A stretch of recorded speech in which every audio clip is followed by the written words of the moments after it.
What's up, Flannelverse? We are back for Monday Night Football, final game of Week 6, and it is an interesting one. We have James Cook inactive, which we knew was a possibility, but we now have official word that James Cook is inactive. Khalil Shakir is active. Tyler Conklin is active. So James Cook really the only major offensive weapon who is inactive for this game, but that obviously changes things quite a bit. Should be a fun one to break down. And of course, I've got a great guest here to break it down with me, my old friend, Matt Belman here at FantasyTipsMatt on Twitter. Matt, how are you doing today? I'm good, man. Much better now that I'm here with you. Miss doing content with you for sure. So when we were texting, I was happy to be able to come on here tonight. Yeah, excited to break this slate down with you. It's a fun game. Not like the star power from a playmaker's perspective that we see on Showdown slate sometimes, but still a good game nonetheless. Yeah, it's funny. We have like big names in terms of like NFL star power, but from a fantasy football star power perspective, it's a little bit light and two tough defenses. It'll be an interesting one to break down. We'll of course go position by position as usual. Quarterbacks, running backs, receivers, tight ends, defense, kickers. At the end, we'll take some questions, build some lineups, try to get it done in about an hour so that we can spend a little time making lineups after we're done here. Also worth noting, new coaching for the Jets here. Robert Saleh fired last week, so new head coach and new play caller this week. Play calling duty is taken over by the passing game coordinator. So no more Nathaniel Hackett running the offense for the Jets. A lot of interesting moving parts here, but let's get into it. We'll go position by position. While you're coming in, please do subscribe to the channel. That's the biggest thing I'm trying to do right now is I'm trying to get to 5,000 subscribers by the end of the NFL season. So if you would, I would appreciate it. Like the video, comment, all of that is helpful as well. But we're going to start at quarterbacks here. Matt, I would like to, if we can, try to be fairly quick with the quarterbacks, just because I think we have so much to break down at other positions. So we don't need to spend a ton of time here, hopefully, but I'll just give you kind of the overview of the quarterback position here. And it's Josh Allen, Aaron Rodgers. We kind of know what we have in the quarterbacks. Josh Allen projects the best on the slate here at fantasy points. Aaron Rodgers, one of the top projected as well. Looking at projected ownership, first in the captain spot, and actually this might change. I'm going to have to refresh at some point during the show because this is obviously James Cook being out is going to affect everything. So we might actually see these numbers come up a little bit. But as of right now, 19% ownership going to Josh Allen, 7% going to Aaron Rodgers in the captain spot. In the flex, Josh Allen, 53%, Aaron Rodgers, 37%. Matt, when I was doing the write-up for this slate, I do a breakdown where I start with like, these are the studs. These players stand out from a projection standpoint. And usually it's like 7 or 8 players who stand out from a projection standpoint. This week it was really 5. Like it's just the 2 quarterbacks. It was James Cook, who's now out. Breece Hall, Garrett Wilson. We're 5 who projected for 14 fantasy points or better. And then there's a huge drop off after those 5. I added in a couple others to the studs breakdown part, but we don't have that many great spend up options here. So I kind of think the ownership on the quarterbacks is fine. I think I'm probably going to lean into it. I'm probably going to have over 60% of each quarterback. How are you feeling about the quarterbacks today? Yeah, especially with Cook now out, man. It's hard not to just think Allen is going to be the highest scoring player on the slate. I know projections show that. I only imagine it might go up even a little bit with Cook out. So it's a tough spot. I expect, both teams. I don't expect a ton of points from either side, but Allen just offers so much, obviously, with his arm and legs. Rodgers, not obviously no one would be as high on Rodgers as they are Allen as far as fantasy goes. But even at the discounted 9K price tag, new coaching here, we'll see what happens. I know they've said multiple times this week they're going to try to emphasize running the ball more. We'll see if that plays out, especially if they get down. And even if they do that and they're successful moving the ball, that just opens up more scoring opportunities for Rodgers. So I like him because there isn't a lot of talent on this slate as far as fantasy goes, but he's not a must for me like Allen is. Yeah, I feel the exact same way. Allen, a much bigger priority. Allen, people have been asking who's my favorite captain on the slate. It's either Allen or Breece Hall to me. Just paying up for one of those two makes the most sense to me at captain. But yeah, Allen, definitely the bigger priority. 100% with you there. Tough spot for quarterbacks in general. Both of these. I've got this is the schedule adjusted fantasy points allowed at fantasypoints.com. The Jets, the fourth worst matchup for a quarterback in terms of schedule adjusted fantasy points allowed, and the Bills looks like they are the eighth worst. So really tough. Both bottom 10 matchups for the quarterbacks. So they're both in tough spots, but that's kind of going to be the story for most positions throughout the game. And you only choose from this one game. It is generally more difficult for quarterbacks to put up a lot of fantasy points without touchdowns, whereas other positions, because of the PPR scoring, you can rack up fantasy points if you're a receiver, running back, just by getting yardage and receptions. Much tougher for quarterbacks to score a lot of fantasy points if there are not touchdowns. But again, we have just one game to choose from, not that many pay up options. So I think Josh Allen, a definite priority for me. Aaron Rodgers to a lesser extent, not as huge of a priority. As far as stacking goes, I think Josh Allen, because he is such a good running quarterback and because he spreads the ball around so much, can be played without any pass catchers in some lineups in a 150 set for sure. But even if you are not doing a 150 set, I think you can play Josh Allen without any pass catchers, even in the captain spot. One of the rare quarterbacks you could play in the captain spot without any pass catchers because he spreads the ball around so much and is a running quarterback. And then Aaron Rodgers, I'm always stacking up, preferably multiple pass catchers. If you have Aaron Rodgers at captain, do you disagree with any of that? No, definitely not. I mean, we saw an outlier last night with Joe Burrow running in like a 50-yarder. Yeah, my God, yeah. Yeah, crazy shit happens, but that's not going to happen with Rodgers here. I mean, he no longer has that type of mobility. So I'm with you. Allen is like the transcendent quarterback that can get there in so many ways. But to your point, like, for Allen to get there, you're still going to need him to be involved in. However, if Buffalo scores a couple times, you're going to need him to be involved. So, yeah, I guess like that's the case for fading Allen, is that he's just not involved in the touchdowns that Buffalo scores, and they might not score many. But even though the Jets defense is good, like I said, Allen is transcendent. And I expect and suspect that Buffalo's able to at least move the ball because it's Josh Allen, Yeah, no. Yeah, agreed. The good enough offense that they'll probably be able to move the ball to an extent. Like it's all relative. I don't know how much we can expect there. Okay, good. Right. So, like on a main slate, I wouldn't be like loving Josh Allen in this spot, but he would be in play as a contrarian option because even though this matchup lowers his floor, his ceiling doesn't change. You know what I mean? Yep. Yeah, exactly. I do have updated ownership. So good on Roto-Grinders already updating stuff. They have James Cook out. They now have, you can see Ty Johnson up to 8% cap ownership. So that's how you know it's updated for sure. But looking at the quarterbacks, we have Josh Allen still just at 19% owned. Oh, wait, maybe I read that wrong, I think. Yeah, I did. They have not. Looks like they haven't updated ownership yet. So we'll have to look at that separately. We'll come back to it with quarterbacks. I think that is enough to start talking about quarterbacks. I think we should just move on and talk about the other positions where there are moving parts. It's a little bit more complicated. And of course, the big one we have right away, and I'm going to refresh here. Who knows if Fantasy Points is updated yet?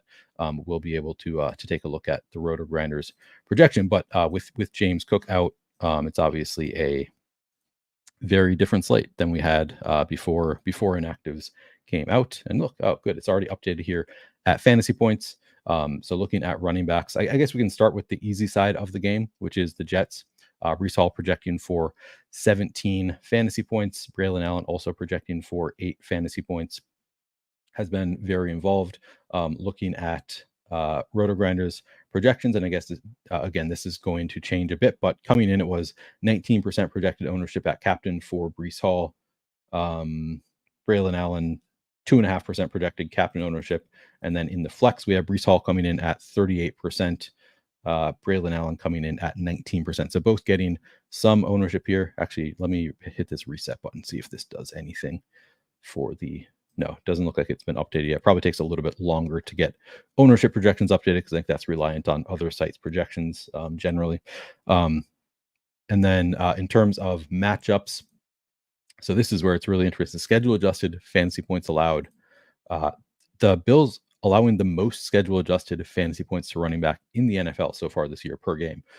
Over 10 fantasy points more than expected to the running backs they've faced, and it's been mostly through the passing games this year. 9.6 over expectation in terms of receiving fantasy points. So that to me stands out. And you look at just looking at the bell cow report here for the Jets. Breece Hall, Braylon Allen both involved splitting carries, 65 carries on the year for Breece Hall to 32 for Braylon Allen. But then you look at the passing game work, 27 targets on the year for Breece Hall on 52% route participation. Braylon on still actually not 11 targets more than I might expect, but 19% route participation. So actually getting a fair number of targets relative to the number of routes he's running. He's also had some major drops. So to me, this is the fact that the Bills defense gives up so many fantasy points through the air, Matt, makes me just like Breece Hall that much better, because to me, he is the much better receiving game back. So I love Breece Hall. I'm going to be leaning in very heavily into Breece Hall. I still think Braylon Allen, it's a good matchup within a game without many good matchups. So very much in play. How do you feel about these Jets running backs? I feel very, very similar to you. It's hard to be like too stoked about Breece Hall at like full price right now because of the presence of Braylon Allen. But that's on like a main slate, not a slate like this. Like you've mentioned a couple times where like we're just picking from the guys in this game. And he's not even like full price anymore. He's 600 less than Garrett Wilson, was 800 less than Cook when he was still in play. He's, basically the same price as Rodgers. I love everything you said. I was looking into that stuff earlier today. I love this spot for Breece Hall. He was really good in this matchup last year, obviously with much worse quarterback play. So, yeah, I'm really high on Breece Hall. But that doesn't make me not like Braylon Allen any less. I think you can play them both together. Certainly, there's plenty of game scripts where the Jets just run the ball a ton here if they're having success. Keep Josh Allen off the field, et cetera, et cetera. So I love Breece Hall, but I also like Braylon Allen quite a bit. Just probably a little bit harder to get to Allen now with like Ty Johnson and Ray Davis projecting for more fantasy points. Yeah, it does change things a little bit. Maybe the ownership gets squeezed a little bit though as a result. Yeah, it will. So that is certainly a favor there in point. A point in favor of Braylon Allen. I was pulling up the bell cow report just for last week. I was a little bit like surprised to see that Braylon Allen's workload last week was a little bit lesser than it had been the week prior. Only had 5 carries last week. I guess they just didn't have many carries in general. So don't want to read too much into that. 2 targets on 8.8% route participation. I don't know. I think he's good enough that I'm not that concerned about it. Are you factoring in the change in coaching staff for the Jets? Like, does that make you? We just don't know, right? Yeah, I wish I could. You know what I mean? Yeah. It's just impossible because we just don't know. If anything, it makes me like the running backs more because they've stated they want to emphasize the running game. And I got to believe that they're going to make it a point of emphasis to get Breece Hall going here. I mean, he's still, him and Garrett Wilson are their best players, and Hall has been in a little bit of a funk. So there's a lot to like about Breece Hall in this spot. Yeah, Breece Hall, Braylon Allen, both very much in play. We're both going to like them. I'm really excited to get that projected ownership changed pretty soon. Will be pretty interesting because he is a moderator for me. I'm going to answer this question. This is a quarterback question from Brandon. Okay to captain Josh Allen on all my 20 max lineups? Yes, it's just a risk tolerance thing. Like I think it's fine if you want to. I think he's maybe the best captain on the slate. I'd maybe split it up 10 and 10. Josh Allen. Like if you want to get super condensed, I might still consider Josh Allen and Breece Hall condensing to those two. If I were gonna, if I really wanted to condense, not the way I usually do it. How do you feel about that, Belman? Yeah, if I'm playing 20 lineups, I probably wouldn't want to captain anyone in all 20 of them. I mean, if there was a player to do it with, Allen is certainly a solid choice, but I don't know. Probably not how I would play it personally. I don't think it's like the worst move ever, but it's not how I would play it. Yeah, same. I spread out my ownership. I usually cap it at like 20%, but in a 20 max, like if you're okay with just accepting that risk, I think it is totally fine. Yeah, exactly. Steven says not knowing how the new play caller will go is a wild card. Yeah, I'm hoping it means less Allen Lazard, but we'll see. We'll talk about that when we get to receivers. Wayne, glad you found the new channel. Yeah, if any of you, if you're new to the channel, getting new people coming in every week, it's always exciting to see old names, see new people finding the channel. If you would subscribe, I would appreciate it. Trying to grow the channel here. Okay, let's talk about the other side of the game. So we have no James Cook. Let me refresh one more time before we get into it, because this is obviously very important. The ownership projections, and I can also look elsewhere if these don't look correct. See if anywhere else is updated. But it's going to be really tough to get these ownership projections because it's so, like, I think ownership projections are always reliant on every other source looking at the projections there. So it's a little bit tougher to get those. I don't think, where are we? Where's Ty Johnson? Yeah, he's not going to be 5% owned. So this is not updated. Okay. But we can still talk about it. So Ty Johnson projecting for 8.4 fantasy points at 5,200. Ray Davis projected for 8.7 fantasy points at 3,000. Sort of tough to get a read on how the Bills are going to play this. If any of you are, listening to the pregame broadcast and you get any nuggets, please feel free to share them in chat. That would be helpful. Because honestly, looking at the bell cow report for the season for the Bills, not really easy to know who they would prefer here. How the workload is going to split up. So Ray Davis on the season, 26 carries, 4 targets on 9% route participation, but he was a capable pass catcher in college, so that could come up. Ty Johnson, 10 carries, so Ray Davis getting more of the carries. Ray Davis also has more of the goal line kind of profile. Ty Johnson, 10 carries on the year, does have 6 targets on 27% route participation. So the target's not really there for Ty Johnson, but he is running more routes. I would expect it's mostly going to be these two today. They did bring up Frank Gore from the practice squad. I would assume that's more of a, just kind of a safety situation, having somebody in case one of these guys goes down. But I think it's mostly going to be Ray Davis and Ty Johnson today. I guess I slightly favor Ray Davis. It's all going to come down to ownership too, but because of the price tag, I think they kind of split the work. But I like both of these guys quite a bit. I think probably both go a little bit under-owned. We'll have to wait and see on that. Matt, how are you feeling about these Bills running backs? Yeah, I almost whenever I see Ty Johnson, I almost think that I automatically go to the passing down guy, and whoever is the other back is going to be the main carry guy. That might not be the case here. They might just trust Johnson more as the guy here. They might let Davis play more. Personally, I think that Davis is the more talented running back. Certainly was a monster in college if you play college football DFS. But Ty Johnson's been there for a while, knows the system. But he's kind of like a journeyman. Ray Davis has the unknown about him. He could be really, really good. It's a bad spot, so I don't want to get carried away with it. But I do personally like Davis more at, half the salary. I presume the field feels the same way, but I expect both of them to be pretty highly owned at their price tags. Yeah, I'd be curious to see if we're going to get an update here. Actually, I wonder if I go, if I can find a Roto-Grinders page that just has, maybe it's just not in here yet. So let me just look real quick and see if we have Fantasy Tools, NFL player projections. I don't think these usually have ownership projections. Is there a different page for the ownership? One other thing that we have not brought up yet is the weather. It sounds like there is going to be some wind in this game too, Matt. Which I don't know what to do with that for so I think generally I'm not finding it. I'm sure it's here somewhere, but I'm not gonna find it right now. So with the wind being pretty heavy today, it looks like based on my weather guy Kevin Roth thinks that it's going to be a pretty windy game here today, which to me makes me like dump off players a little bit better, like the slot wide receivers in the slot, tight ends, running backs who catch passes, all to me look a little bit better if it's going to be windy. You just don't want to throw it, down the field in a really windy game. Do you think or maybe running backs? I don't know. Who do you think gets the bump if it's windy today? Yeah, I mean, we already liked Breece Hall a ton, so doesn't make me like him any less. And then the Ty Johnson, it does make me like those guys a little bit more. Now Buffalo's passing game is a lot of intermediate routes anyways, so I'm not overly worried about it. Allen has a crazy strong arm, but maybe it means they run a little bit more. So certainly doesn't make me like the running backs and I guess the tight ends any less. Yeah, that's kind of how I'm seeing it too.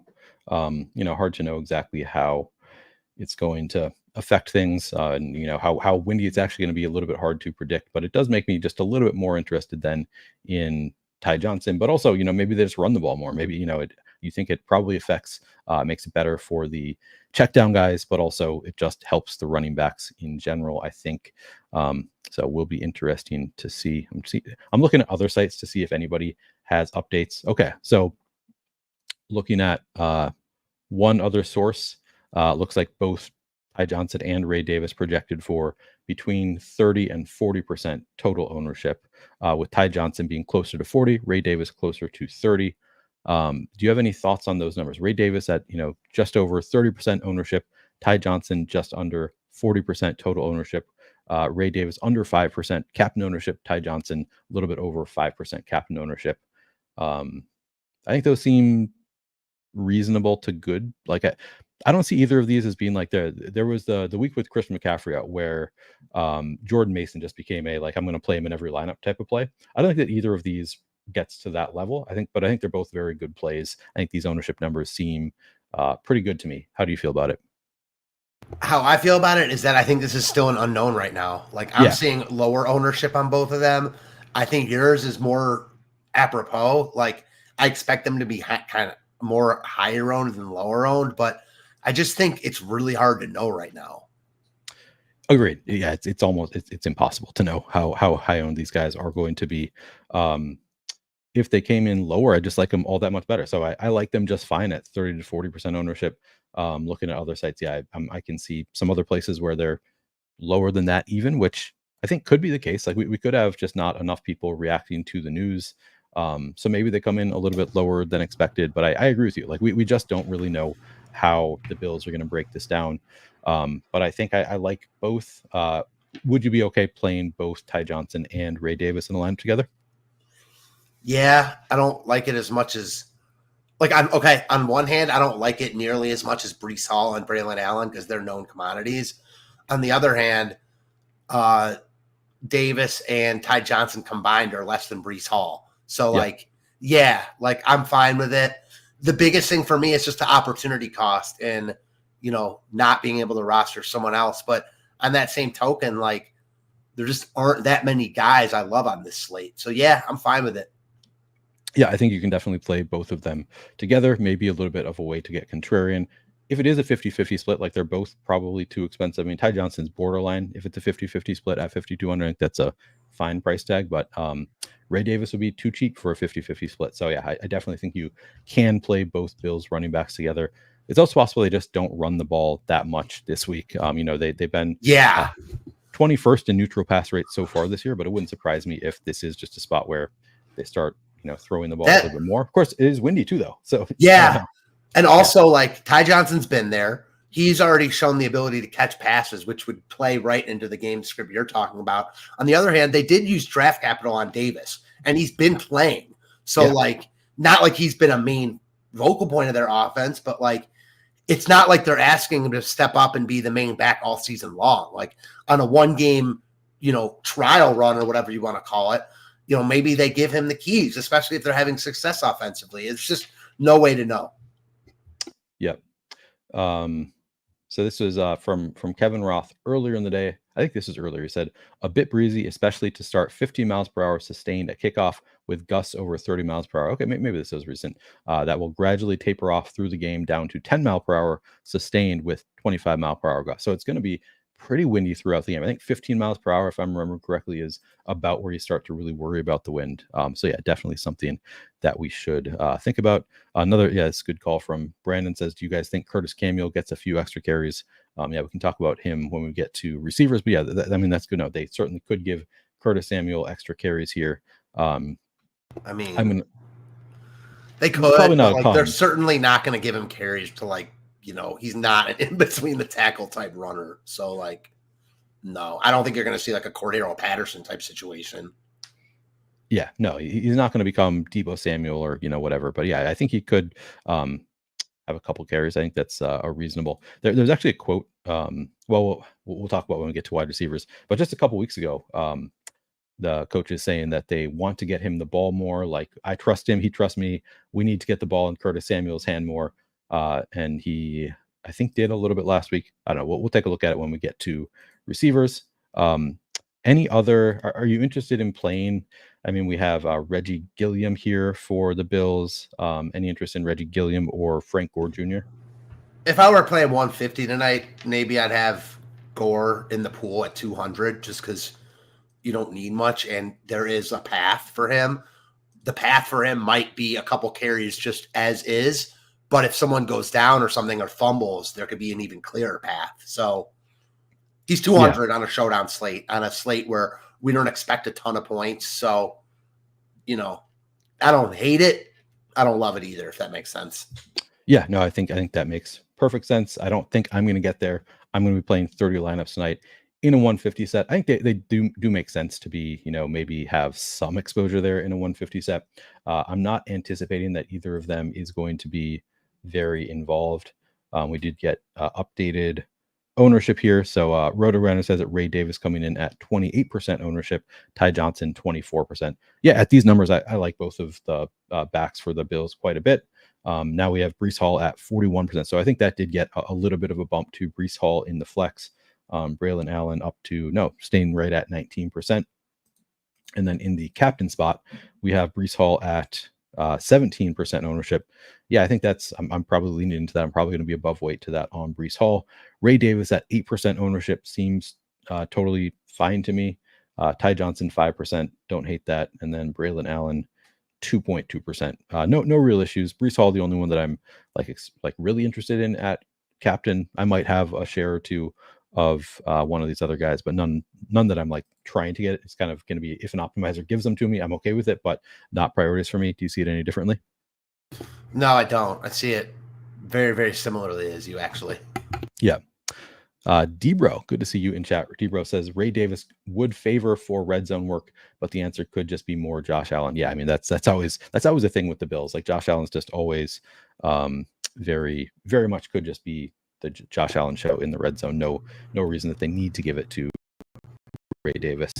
All right, I think that. Yeah, I'm kind of like also worried about. I know this only really would matter if this game were on a main slate, but like I think the Jets could have the ball a lot in this game, especially after hearing all the numbers you said about the running backs. I think that's going to be their game plan is to control the ball here and keep Josh Allen off the field. If it's not, it should be. Yeah, no, agreed. That would make a lot of sense for the Jets. Again, new offensive play caller, so maybe they do run a little more. I think they lead the NFL in neutral pass rate so far this year, but this is a game where it's going to be windy. They would benefit from keeping Josh Allen off the field. Maybe the new play caller is going to play it the way we think he should.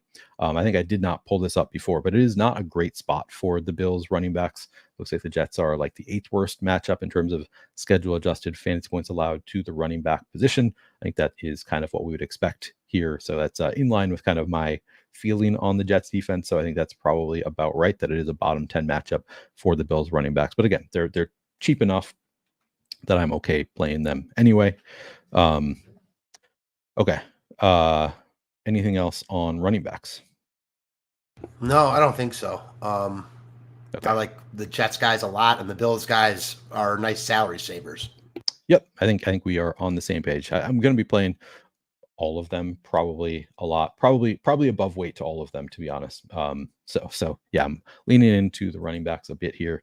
It's also the wide receivers. It's gross. It's the Bills in particular it's been just kind of a gross situation. We have Khalil Shakir back here. Let's pull up the receivers. I guess let's start with the Jet side. They're a little bit easier to break down, although again, new offensive play caller for the Jets could change things up a little bit. New head coach as well. But Garrett Wilson projecting for 15 fantasy points at 10,000 at fantasy points. Alan Lazar projecting for 9 at 7,200. And then Mike Williams down 6.3 projection at 5,600. Xavier Gipson listed here as well. I don't think I'm going there. And then in terms of projected ownership, and I guess Roto Grinders projections might be a little bit different. We have, here I'll sort by fantasy points here. Garrett Wilson projected for a little bit under 16 fantasy points at 38.5% flex ownership. Mike Williams projected for under 6 fantasy points and a sub 13% projected ownership in the flex. And then where was Alan Lazard? Alan Lazard projecting for just under 9 fantasy points, 25% ownership. In the captain spot, we have Garrett Wilson projected for about 12% ownership. We have Allen Lazard projected for 4% ownership, and Mike Williams projected for 1.5% ownership.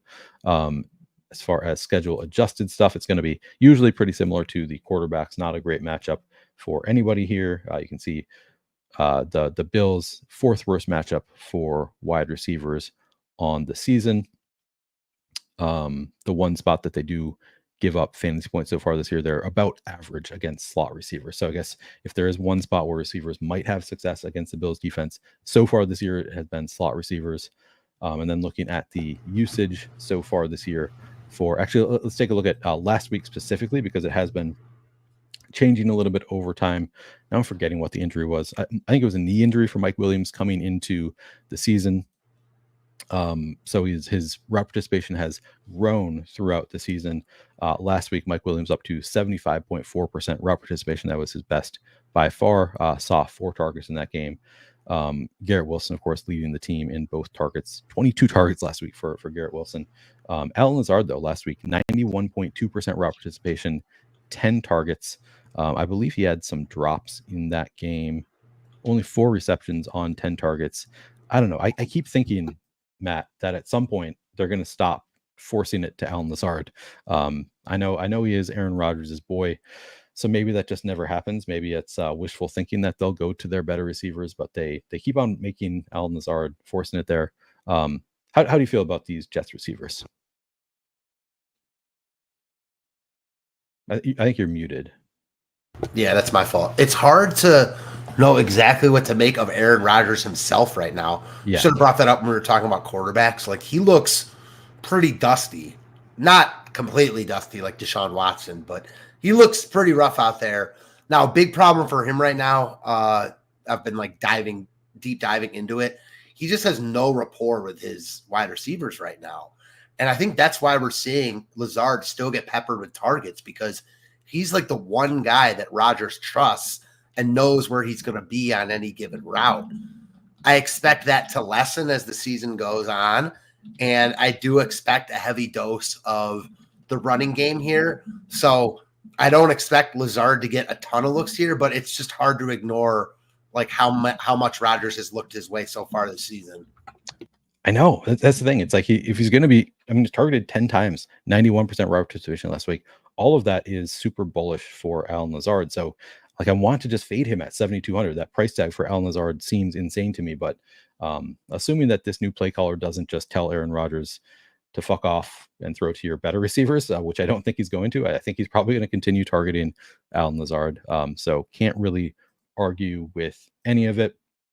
I will say, to me, Mike Williams stands out as a probably too low owned for a guy who had 75% route participation last week, projecting for 13% flex ownership.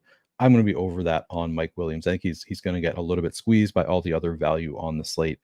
So sub 6,000, sub 13% ownership. We know that he's the type of receiver who can just go up and get a touchdown in the end zone. We haven't seen it yet, so he's not done it yet with Aaron Rodgers. But I think I've been saying this. I think every time the Jets have been on a showdown slate, I've been higher on Mike Williams than I should. Actually, no, there was one week where I full faded and that worked out, but it has not been going all that great with the Mike Williams calls. I'm going to try it again. 13% ownership, not that expensive.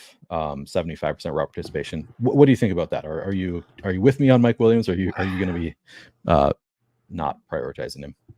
I don't think he's a priority, but man, I like the call out. Like, he's got GBP winning upside a couple times a year. And now, especially with Ty Johnson, like a little bit cheaper, he's just not going to get owned. So I like the call out. And yeah, he hasn't been good this year, but we see this with the receivers all the time. It just takes like one ball to a guy like this to get him going and to be viable on a site like this. So I like the shout for sure. Yeah, so he's the one that of these Jets receivers, I think Mike Williams is the one that I anticipate being overweight to the field on. I think that even with all the positive things we said about Allen Lazard, I can't get myself to play more than 25%. I think I'm probably right there.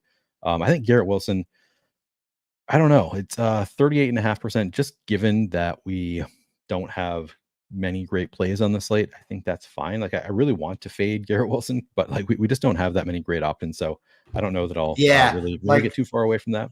it gets real tough when you want to fade Lazard and Wilson, you know?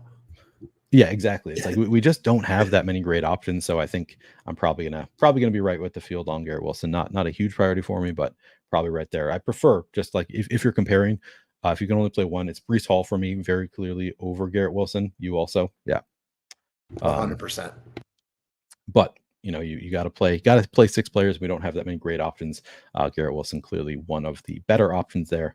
All right. Any other? Are you playing any Gibson or anything else? I don't think so. I just, again, if in 150 settings, sure, but I just don't think the optimal builds call for that right now with the Ty Johnson and Ray Davis plays opening up. Yeah, it's so thin. One route run Yeah. last week for Xavier Gibson. Just no real I mean, reason to think that he's going to be any more involved. It's just kind of Mike Williams says, now that he's able to play, they can really just play the 3 receivers that they want to play. I guess new play caller, maybe the new play caller prefers other personnel. I don't know if the play caller, I don't know if he has that much say on the personnel. I don't know, but yeah, probably a little bit too thin there with Xavier Gibson. Probably just the main 3 Jets receivers for me. The Bills, I think, is really interesting. So we have Khalil Shakir. He is back for this game. He is the top projected receiver for the Bills. He is also a slot receiver. And if we look at schedule adjusted fantasy points allowed to receivers, let's see, where are the Jets? Middling, it's a bottom 10 matchup in general for receivers. But again, not quite as bad for slot receivers. So it is a benefit slots a little bit here. If you look at wide receiver cornerback matchup report, not a great matchup for any of them by this metric. Keon Coleman, Matt Collins, Khalil Shakir, the 3 that are listed here. But I think, just looking at the schedule adjusted stuff, it's a slightly better matchup for slot receivers. We also have Michael Carter is out for this game. So I think, we have DJ Reed and Sauce Gardner on the outside. We're going to have a backup coming in it was already the weakest spot of the defense for the Jets. Now they have the backup coming in, replacing Michael Carter in there. Kind of seems to me like it should be a priority to target receivers in the middle of the field for the Bills. So that would be probably most likely tight ends and slot receivers to me are going to stand out. So Khalil Shakir is the obvious one, and we can look at where he lines up here. Let me just pull up for the season. Khalil Shakir lining up in the slot 80.5% of the time, and then the other one would be Curtis Samuel, 67.2% of the time. I also did read, and I'm hesitant to cite to a source that I was not familiar with. Don't really know if I can trust them. I posted this in my Discord earlier. So by the way, if you haven't signed up for the Flaniverse Discord, sign up. Link in description. DFS channel. There was a banged up buffalo was the name of this website where they were saying they think even if Khalil Shakir plays, he's probably going to be limited. Probably not going to be a full participant. So all in all, I think Khalil Shakir, I do think is still playable, and I can pull up the ownership here in the flex for Khalil Shakir coming in at 28%. I think that's totally reasonable at 8,600. I also have a good amount of interest in Curtis Samuel coming in at sub 11% ownership, 2.8K. I think, again, there was a quote from the coaches just a couple weeks ago about how much we respect him. We need to get the ball in his hands. That's on me. I need to force it into Curtis Samuel's hands. Now you have, he runs in the slot, so he should benefit from a slightly weaker slot matchup. Maybe they want to run more. They're missing James Cook. It was pointed earlier. Yeah, he can sometimes have that couple carries in a game, scheme him up to get Curtis Samuel the ball. So all in all, I have a lot of interest in Curtis Samuel, some interest in Khalil Shakir. How are you feeling about the Bills receivers? I don't really love either of them. I Okay, love the tidbit you gave me on Shakir because I was not getting to him at all.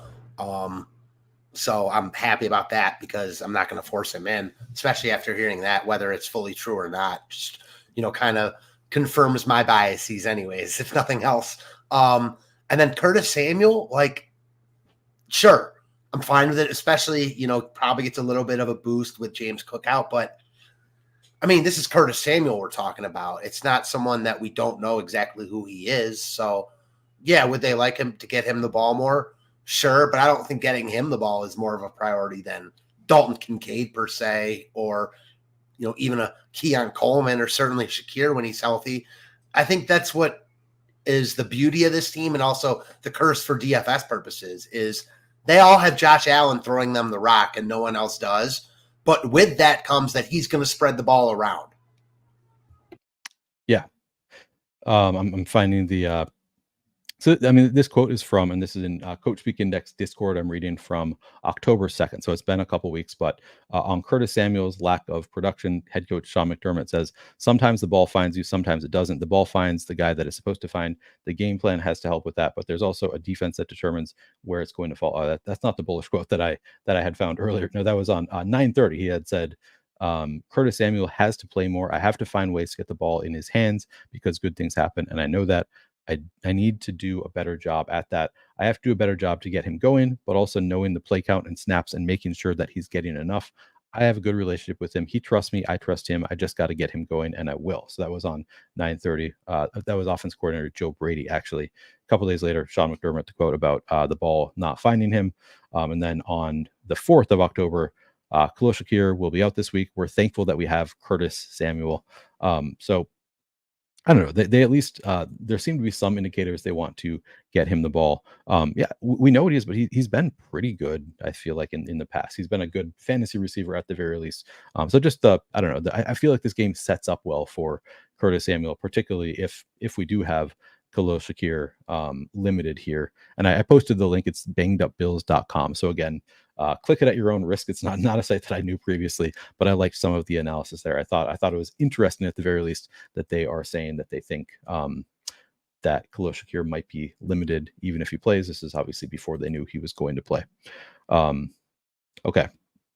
Outside of those two for the Bills, we also have Keon Coleman in the mix. He is 6,800. Mac Hollins is 2,400. MVS is 2,000. And we can take a look at the ownership here in the flex. We've got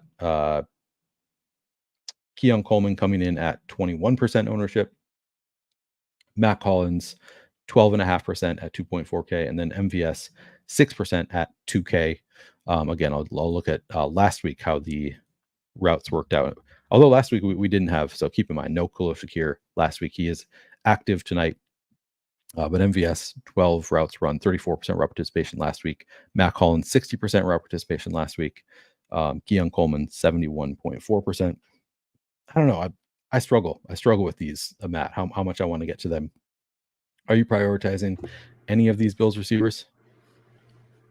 No, I'm going to play them because, again, you have to play everyone. I'm playing actually 12 lineups tonight. So I'm going to play, I know a random number, but it is what it is. So I'm going to play these guys just mixed around. I think this is a really tough, single entry slate because it's hard to pinpoint the Buffalo wideouts, but all of them are viable. My favorite, if we're lumping tight ends in, which we're not, but I am for my purposes, is going to be Kincaid, just because I think he's the top weapon. You already talked about the wind, all that.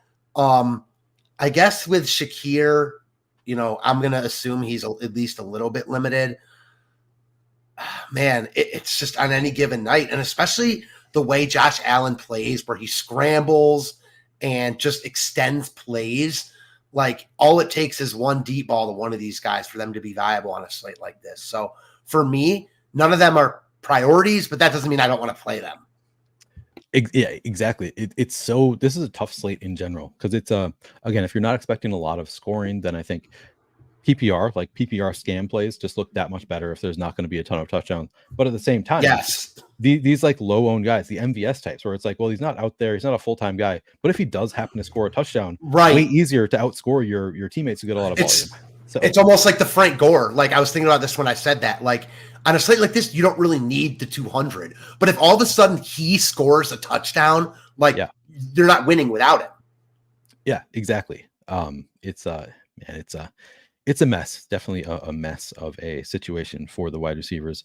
But yeah, just looking at the usage and I just read off for week 5, but we can also just look at for the season in terms of, let me pull up route participation, I mean, it's nobody over 70% on the season. Khalil Shakir leading the team, 67.8%. Dalton Kincaid, 65.4. We'll get to tight ends next. Keon Coleman, 65.4. Matt Collins, 59.6. Curtis Samuel, he's up to 39.1%. He also, it is worth noting, Curtis Samuel came into the season with a turf toe injury. So I've been sort of expecting him to take on a bigger workload. So I think that's also part of it for me, is like, well, I've been kind of expecting his workload to increase throughout the year.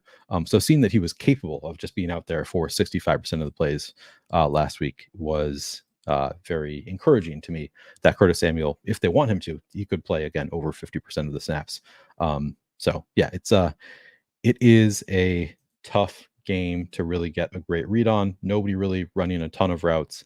I don't have any. My biggest stand at wide receiver for the Bills probably going to be Curtis Samuel. For the Jets, probably going to be Mike Williams. I'll have some Khalil Shakir, just in the hopes that, because again, who knows if it was an accurate article suggesting that he's going to be limited. He very much might not be limited, in which case Khalil Shakir is in a good spot here.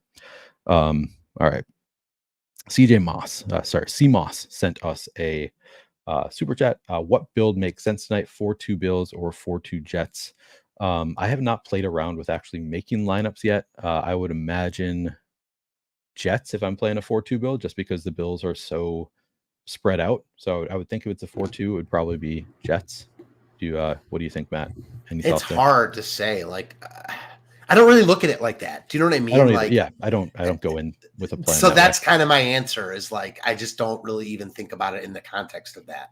Yeah, I start building. Sometimes it ends up with a 5-1, sometimes a 4-2. I don't know. It's especially with Buffalo is a better team than the Jets probably, but it's in New York, tight spread, low total. If this were like the Chiefs versus the Titans, then yeah, you know what I mean? Then you're talking, you probably want more Kansas City, but not necessarily like this. But again, like going back to what we were talking about, how there's really now 4 without James Cook, 4 players who separate in terms of, oops, did not mean to do that. I was trying to ban that user. 4 players who separate in terms of projection. And now James Cook was one of them. So now we're down to Aaron Rodgers, Garrett Wilson, and Breece Hall stand out from a projection standpoint.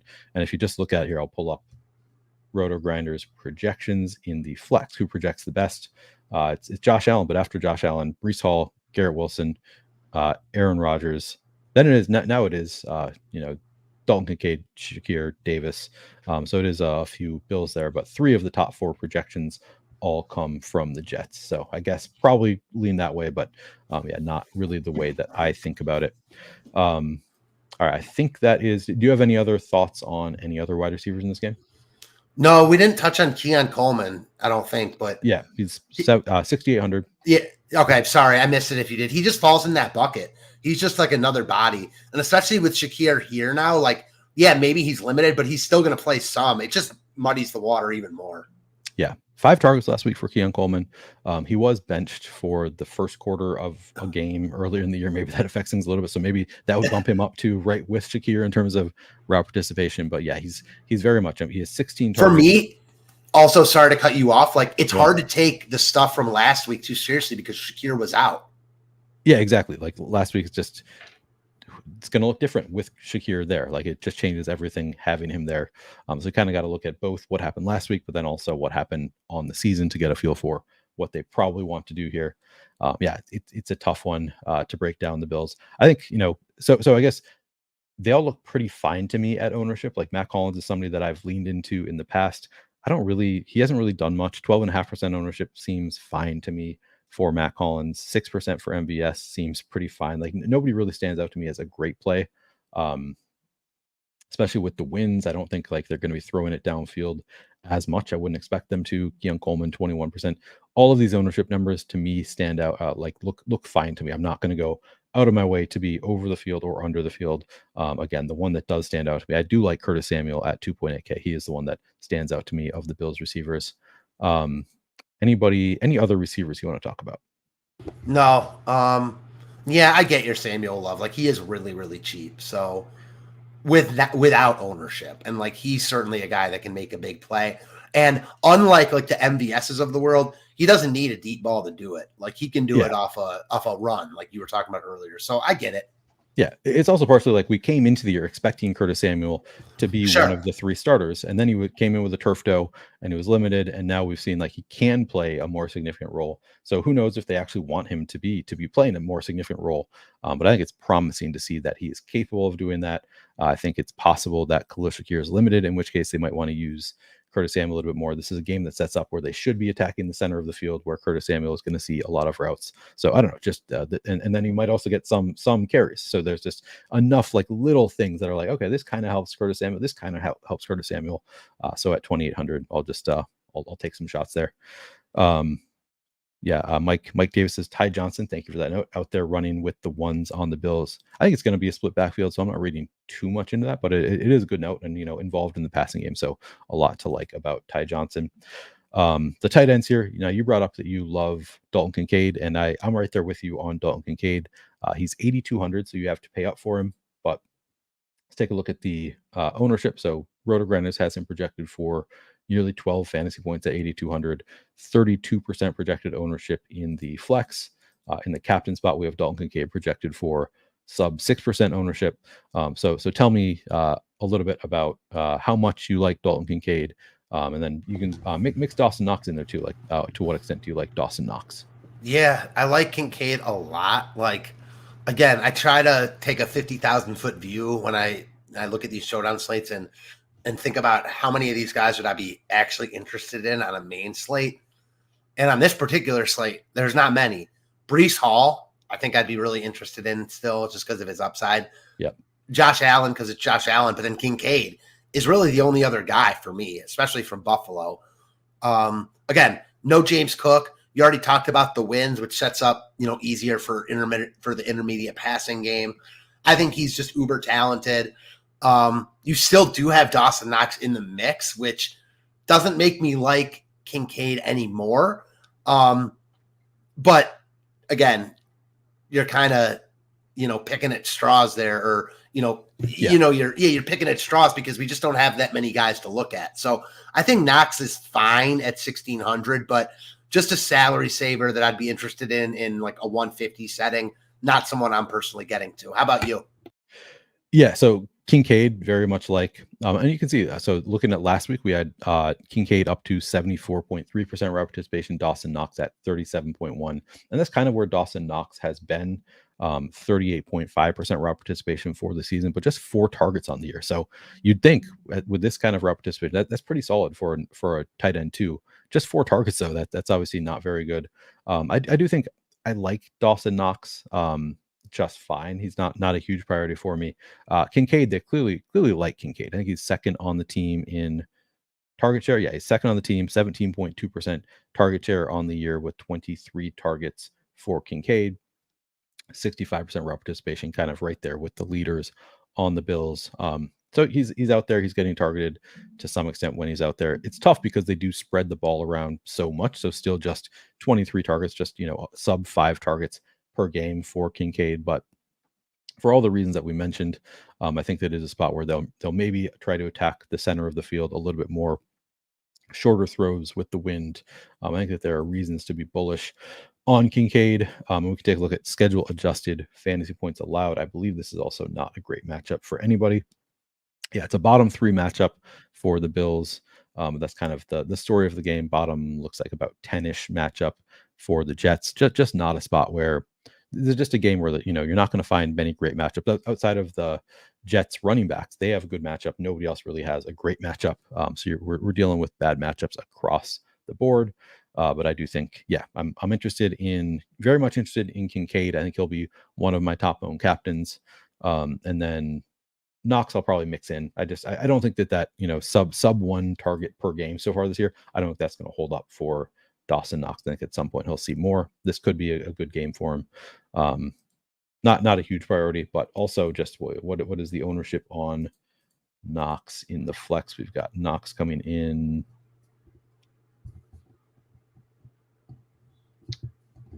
Where is he? I see him with like 4% ownership where I'm looking. Yep, just sub 5% here. So I think that's a good number for Knox. Lower ownership than MVS. Who do you like more, Knox or MVS? Knox. I agree. And MVS I'm showing slightly higher owned. Yep, that's what I'm seeing too. So yeah, I'd prefer, if I'm taking one of them, it would be Knox. Gets more tough with somebody like Matt Collins, because Matt Collins is running all of the routes, but he's also getting 12.5% ownership. So kind of a different play in that sense. I did want to look at, just real quick, Kincaid's captain ownership. We have Kincaid coming in at 5.5%. How do you feel about that number? 5.5% captain for Kincaid. I think that's reasonable. Again, for me, like, I think everyone else outside of Allen and Breece Hall is really hard to make a viable captain spot decision on, except for the salary savings. But Kincaid is one of those guys, like, all of a sudden, if he catches 2 touchdowns, like, he's certainly captain viable. Again, we've talked about this game, intermediate passing game, short passes, not a ton of scoring opportunities, probably, lower scoring, most likely. So again, I'm not prioritizing Kincaid in the captain spot, but I don't think it's a bad play either. I just don't think he looks that much different than like some of the other guys in this slate, like Ty Johnson at captain at 3,000 less. There's a bunch of guys you could look at, but I think at the end of the day, the priorities in the captain spot got to be Allen and Hall. Yeah, interesting. Oh, Jackoff says Sims are coming around to punt captain. Yes, I do intentionally pronounce it the way he has the name spelled. Interesting. So punt captain. The one concern always when you are punting is dupes. I wonder if it's less of a concern because this game is so spread out in terms of like the plays that look good. Maybe the dupes won't be as big of a concern even in those punt captain lineups, because like the actual good plays are so few and far between. Yeah, I actually think dupes are probably less of an issue tonight because there's a lot of cheap value. I think you can leave money on the table for sure, obviously on all showdown slates, but especially on a slate like tonight when, you've got a bell cow RB out like James Cook. Jeff Morgan, do I take Ty Johnson or Ray Davis full PPR? I'd probably go Ty Johnson in full PPR. Just go for those PPR points. Same. All right.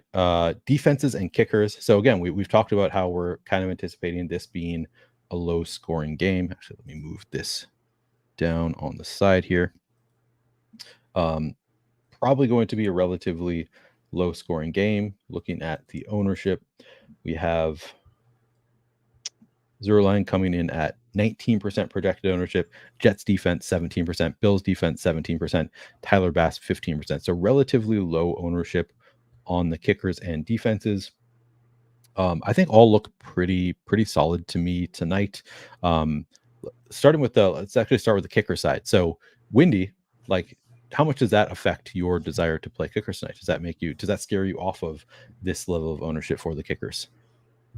I don't think so, because one, like, I don't think the win's going to be that bad. And then two, like, one side of the field could be really helpful to kickers. So, maybe I'm not reacting enough to the wind, but I just don't think it's that much of a factor for me.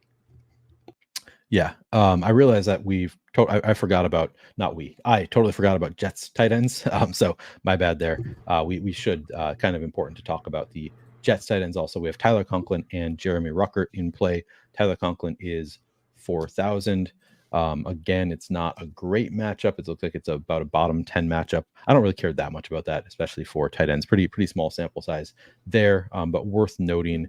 And Tyler Conklin was limited with an injury coming in. He was questionable coming in today. Okay, Brandon tagged me in a thing that says Bills running back Ty Johnson got the first rep in warm-ups with the first team offense. Frank Gore Jr. after that. Oh, that's interesting.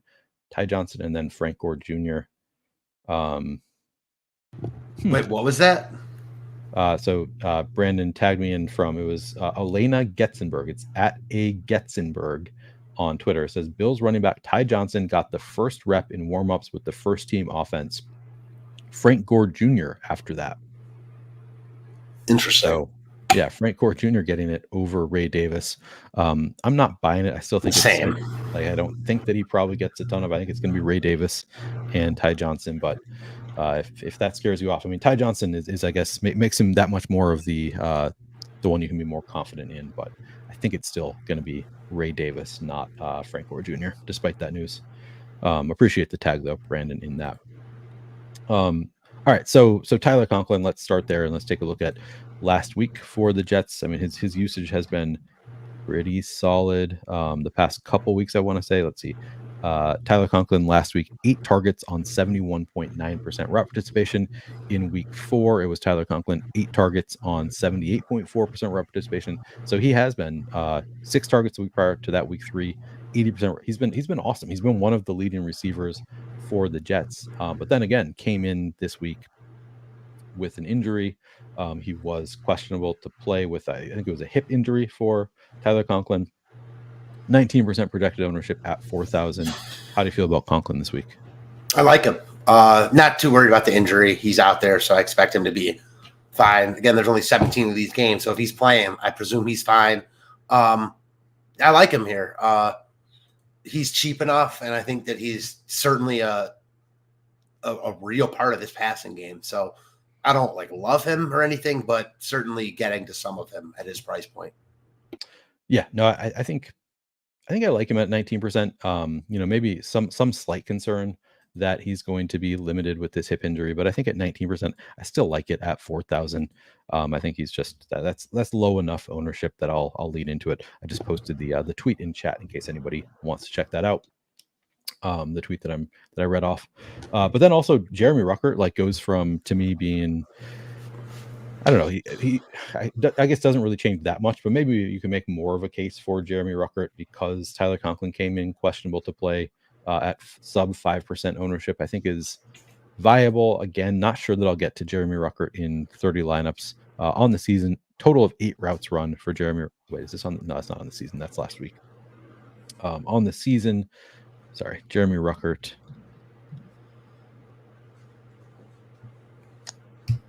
7 total targets on 16% routes run for Jeremy Ruckert in 5 games. So he's targeted just a little over once per game. Maybe he gets a little bit more run if Tyler Conklin is limited.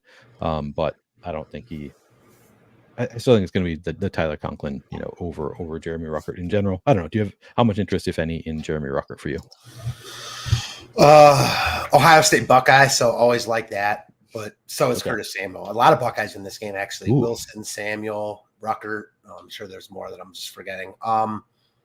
Yeah, I just think it's too thin now with Buffalo running backs coming in and Conklin in. Now, yeah, you could play it like Conklin's limited, and certainly he could get hurt during the game, but you could say that for a lot of guys. So on paper, not really interested in Ruckert at all. Again, would I cross him out in 150? Probably not, but I can imagine I'd be getting to a ton of them anyways. Yep. Okay, I think that does it for tight ends. Now we can talk about defenses and kickers. So you say that the wind, I believe you were saying, is not going to scare you off the kickers. Am I remember that correctly? Again, I think that this is a lower scoring game. Points are going to be hard to come by. I think both teams, again, are going to have some success moving the ball down the field, but not necessarily putting the ball in the end zone. And it's just going to open up the opportunity for kickers. And I don't think the wind's bad enough for I'm really worried about it. Do you? Probably not a ton. I don't really think it's going to affect the way I play things. I think still the field is a little bit lower on kickers than I think they should be. So I think I'm still probably going to shoot for 20 to 25% kickers. How about you? Yeah, I'm with you there. I'm also having trouble buying ownership projections on kickers recently because I do feel like their ownership continues to rise. True. As the season's gone on, and kickers have just been better and better. So I don't know if tonight they're going to be crazy high owned, especially with better plays in their price range. But I do like both kickers here. I think they're both completely viable. And I also really like the defenses here because I'm anticipating a low scoring game with some wins. At some point, somebody might have to start throwing a lot, even if they don't want to, in heavy wins, which just can lead to more errant passes. Things get weird. So about 17% ownership on both defenses. Jets at 3.6K, Bills at 4.6K. I think both look really strong. You're on the same page. 100% on the same page. I think both defenses are actually a little bit too cheap. You never want a defense facing Josh Allen because he's so good, but he also turns the ball over, and they don't have a ton of weapons. And the Jets D is really good for 3,600.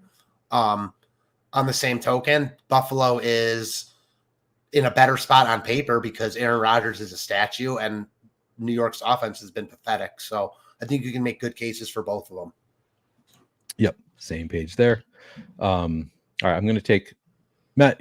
By the way, you can hop off anytime if you want to. I know that you need to build lineup still, and I'm going a little bit longer than an hour because I haven't got through everything. Okay. Just let me know if you need to hop off. That is totally fine. Really fun having you here, but we've gotten through all the player breakdown, so just wanted to throw that out there if you want to. Okay. On FanDuel, just looking at MVP ownership on FanDuel. Matt, do you play on FanDuel at all? I forget. I do play on FanDuel. I'm not playing this slate tonight though, so you got it. I'm probably not either. But so you know the way it scores though. So Josh Allen, yeah, of course, 28%. This is where it's really hard to get away from Allen or Hall. Yeah, exactly. I really like both Josh Allen and Breece Hall on FanDuel, for those who don't know, but there is no multiplier in the MVP spot for the salary. So generally, you just need the high scoring player in your lineup to be in that MVP spot. So it just makes Josh Allen and Breece Hall look that much better. They're getting a good amount of ownership, but I'm totally fine with this ownership on both of them. I probably lean into it. Aaron Rodgers, 9%. I think that is fine also. Kincaid at 3.5%. I actually really like that on FanDuel. 3.5% going to Kincaid. That stands out to me as a number you could prioritize.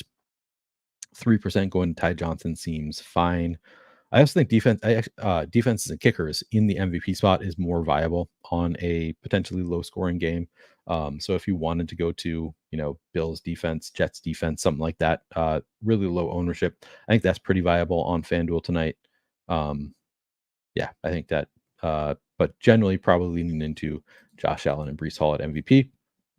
In the flex, 49% Josh Allen seems totally fair. 32% Breece Hall at only 13,500. That seems really good for Breece Hall. So I'll lean into that more so than like Garrett Wilson, who's more expensive and not that much lower owned.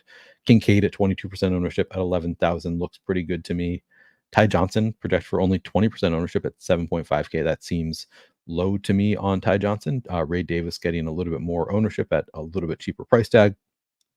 Seems okay. Is Frank Gore on? I think he's showing up in the optimizer. I thought somebody said that he is not available tonight. I'm seeing him at 5,000. Just curious if he is actually in the player pool on DraftKings. Curtis Samuel, 7.5% projected ownership at 7,000 looks really good to me. I like that again on FanDuel. Mike Williams, 8,000, 10% ownership. That looks really good. So it's generally going to be a lot of the same plays. I like the kickers. I like the defenses at relatively low ownership. I like Curtis Samuel. Mike Williams, I think, looks even better on FanDuel than he does on DraftKings because he's coming in a little bit lower owned. And I don't think he's a huge PPR guy. I think he's more likely to have just like a touchdown to pay off his salary. So I like Mike Williams here. I think that's. Do you have any other thoughts on the FanDuel slate? I know you're not playing it, so cool. No, but I think your Mike Williams call just looks even better there because you don't need the PPR points. So I'm with you there. Yep. All right, now I'm going to the final segment of the show is take any questions, and we'll just build a couple lineups very, very quickly here. I want to start with a Josh Allen here. I'm just going to build. I'll build one really quickly, and then if you want to, Matt, maybe you can. Do you want to do that way? I'll build one. You build one. All right, I'll do. The way I would build it would be Josh Allen in the captain spot. I really like Breece Hall, so I'm just going to lean into players that I really like. I have Josh Allen in the captain spot. I like Curtis Samuel, so I'm going to put him into the lineup. Really like Dalton Kincaid. Start with those. So now I'm down to 65.50 left per player. Now I think here you could go to, I do like the Bills defense a good amount here. Or do I want to go Jets? Get the Josh Allen in captain with the Jets defense to get a look contrarian. I'm going to start with the Bills. Now I have 8,500 left. Could throw in Keon Coleman or Alan Lazard. Can almost get to Khalil Shakir, not quite, but I don't think I want to. You just look at the lower priced options. Oh, I should here. Let me go away from the Bills defense to Tyler Johnson. So just fully loading up on the Bills passing game here. Now I have 7,900 left, and I'm going to go to, instead of going to Keon Coleman, I think that's a little bit too much. I'm going to go to Alan Lazard. So here you go. Here's a large field GPP lineup that I think makes some sense. You have Josh Allen, the captain, with 3 pass catchers, including the running back Ty Johnson. On the comeback, you have Breece Hall and Alan Lazard. Leave 700 on the table. I think that's contrarian enough. I think this looks like a pretty solid large field GPP lineup. Matt, how would you start your lineup? I think he might be muted, or you're not talking. No, yeah, that was my bad again. Sorry. Okay. Give me Breece Hall captain. Breece Hall captain, love that. Josh Allen in the flex. I want to go Ray Davis and Tyler Johnson. Love it. Yes, sir. And here you can really go like wherever you want. Give me Garrett Wilson. 6,700 left. It's kind of a dead zone, but give me Braylon Allen. Yeah. You get quad running back in this one. I was going to say that's so funny. Before I did it, I was going to say I want the quad running back build, and I never even said it, and that it like naturally came. So that's wild. 1,300 on the table. I think that looks good. And then I had a request to do one Keon Coleman. I guess I'll do one Keon Coleman lineup. And while I'm building this, Matt, do you want to tell people where can they find you? Where can they find your work? They can find me on Twitter /X at FantasyTipsMatt, at FantasyTipsMatt, excuse me. I should have that down. Still doing stuff at Stochastic. I'm on shows every week, doing daily articles, so you can catch me there. And miss doing content with my buddy Neil. Me too. I'm so glad that we're able to do this today. It's been a lot of fun. I'm building a lineup here without the running backs again. I guess I'll throw Garrett Wilson in this one. Or do I want Aaron Rodgers? I'll throw Garrett Wilson. So we're leaving $1,000 on the table. Here you go. Here's a Keon Coleman in the captain with Josh Allen, Breece Hall, Mike Williams, Curtis Samuel, Garrett Wilson. I probably don't do enough kickers or defenses when I'm building these lineups. I probably should do some more of those in these lineups. But there you go. Here's one that I think looks okay. Matt, this has been so much fun. Really appreciate you coming on the show. Let's do this again sometime if you would be willing. I know you get paid for your other work, and I don't pay for guests to come on the show, so maybe not quite as appealing, but just good to be able to talk. Good to have you on. To the rest of you, thank you for hanging out throughout this show. If you haven't already done so, please do subscribe to the YouTube channel, like the video, comment. All of that is very helpful. Really appreciate you all, and let's win some money tonight. Good luck.